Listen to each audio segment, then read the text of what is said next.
రాష్ట్రంలో urea DAP కొరత యూరియాని black మార్కెట్దారుల అక్రమ నిల్వదారులపై చర్యలు తీసుకోవాలని కోరుతూ భారత కమ్యూనిస్ట్ పార్టీ సిపిఐ అఖిల భారత రైతు సంఘం ఆధ్వర్యంలో ప్రకాశం జిల్లా ఒంగోలు కలెక్టరేట్ ధర్నా నిర్వహించారు.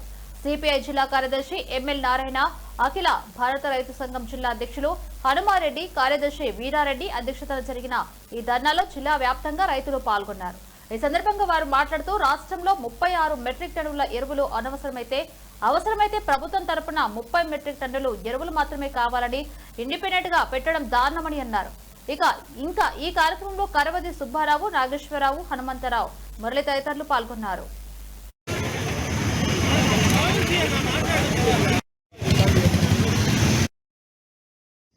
ఎరువులు సమృద్ధిగా మేము అందిస్తున్నామని చెప్పి రాష్ట్ర మంత్రి, వ్యవసాయ శాఖ మంత్రి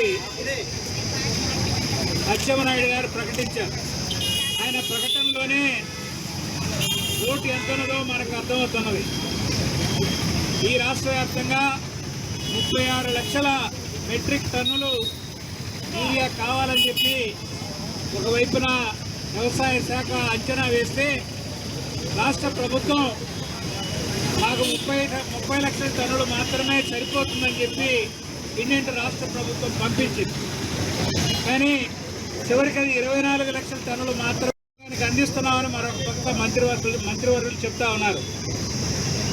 ఆయన ఇండియన్ ఇచ్చిందంట ఈ రాష్ట్రంలో రైతాంగానికి అవసరమైన యూరియా, డిఏపి ఎంత అవసరం అవుతున్నది, ఈరోజు ఎంత స్టాకు మన రాష్ట్రానికి వచ్చిందంటే స్పష్టంగా అత్యంత తక్కువగా వచ్చింది అని చెప్పి సుమారు 10 లక్షల మెట్రిక్ టన్నులు ఈరోజు రాష్ట్రంలో తక్కువగా ఉన్నదని చెప్పి స్పష్టంగా అర్థమవుతుంది.